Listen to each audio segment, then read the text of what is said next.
Welcome to this explainer. Look, if you've ever stared at a blank screen, just totally stuck trying to figure out exactly what your learners are actually supposed to achieve, well, you're in the right place. Today, we're going to break down exactly how to craft perfect learning objectives for your project assignment. We are taking the guesswork completely out of the equation and handing you a bulletproof system to design clear, actionable, and super effective targets. So, what actually makes a great learning objective? It's a question that trips up a lot of people. We often fall into the trap of using these fuzzy, nice-sounding words that actually have absolutely no clear outcomes attached to them. We've all been guilty of it at some point for sure. But today, we're changing that approach entirely. We're going to build objectives that literally guarantee clear, measurable results, ensuring that both you and your learners know exactly what success looks like by the end of a module. Here is our roadmap to hit those expectations. We'll start with goals versus objectives, uncover the winning formula, tackle the one-verb rule, set meaningful criteria, and finally, lock it all in with the ultimate checklist. Okay, Section 1. Goals versus objectives, setting the foundation. It is basically impossible to write a good objective if you don't actually know the difference between an objective and a goal. Goals are your broad intentions, the big picture, but you can't really measure a big picture. You always have to start with your broad goals, and from those, you derive specific, measurable objectives. Think of the goal as the mountain peak, and the objectives? Those are the very specific, observable steps you take to climb it. Moving on to Section 2, the winning formula, building your objective. To write a precise objective every single time, you really don't need to reinvent the wheel. Just rely on this golden, foolproof formula. Step 1 is the condition, meaning what exactly will the learner be given or denied while performing the task. Step 2 is the measurable performance, what the learner will actually do. And Step 3 is the criteria, which is the degree of success required to actually show mastery. Just plug your ideas right into this, and you are practically guaranteed to write a rock-solid objective. Let's see this in action with a really great example. Given sample interview clips, okay? That is our condition. Learners will identify, that right there is our performance, and at least 3 instances each of effective and ineffective interview behavior. That is our criteria. It's completely unambiguous. Anyone observing this learner would know exactly whether they succeeded or failed. Section 3, the one-verb rule, avoiding fuzzy actions. Now, the absolute most critical part of your objective is that middle step, the performance.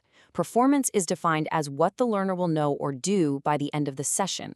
But here is the massive secret to getting this right for your assignment. It must describe an observable behavior using one and strictly only one verb. Using multiple verbs means you're asking the learner to do multiple different things at once, which completely ruins your ability to actually measure their success. Seriously, avoid fuzzy words at all costs. Words like understand, learn, or appreciate might sound super impressive in a high-level meeting, right? But unless you have a sci-fi machine that lets you literally look inside a learner's brain to see them understanding, you just cannot measure it meaningfully. You can, however, measure when someone identifies, constructs, or lists something. That one single observable action verb, that is the heartbeat of a successful learning objective. All right, Section 4, meaningful criteria, measuring success naturally. Once you have your one clear verb, you need to set the criteria. How do we actually know when the learner has done the verb well enough? Now, please don't fall into the trap of forcing arbitrary percentages like 90% accuracy into your criteria just because it sounds professional. A criterion should reflect how success is naturally measured for that specific task. Going back to our earlier example, identifying 3 specific instances of a behavior is a highly natural, realistic measure. Tacking with 90% accuracy onto the end of a sentence usually just makes it awkward and, frankly, artificially harder to measure. And here is a bit of a relief. Sometimes the performance is completely evident in the deliverable itself. For example, learners will construct a project timeline that identifies major tasks, milestones, and deadlines. Because they absolutely must produce a timeline with those specific elements, the objective is already highly measurable. If a separate condition or extra criteria adds no actual value, just omit it entirely. Oftentimes, a really strong performance statement is all you actually need. Section 5, using the ultimate checklist, your safety net. So now that we've built some strong objectives, you have a mandatory safety net to ensure total quality control. before you even think about submitting your project assignment.